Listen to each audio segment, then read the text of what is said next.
leta nkozi leta mvyeyi yihaye intumbero yo gutondesha urwaruka mu rugamba rwo kurwanya ubukene.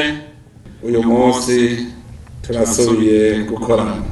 Mubanze mwiyumvire muzirikane iteka Imana yabateye yo gutorwa mu bandi Barundi, hanyuma mukiga amashure kurusha abandi, mukaba incabwenge ziboneka mu rundi rwaruka.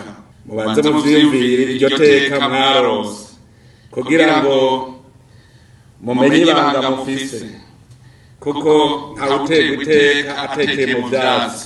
None mwebwe murafise aho mutekera.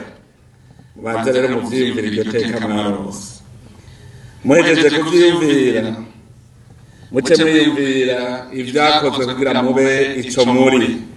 Mwiyumvire igihugu amahera cakoresheje kugira ngo mwige.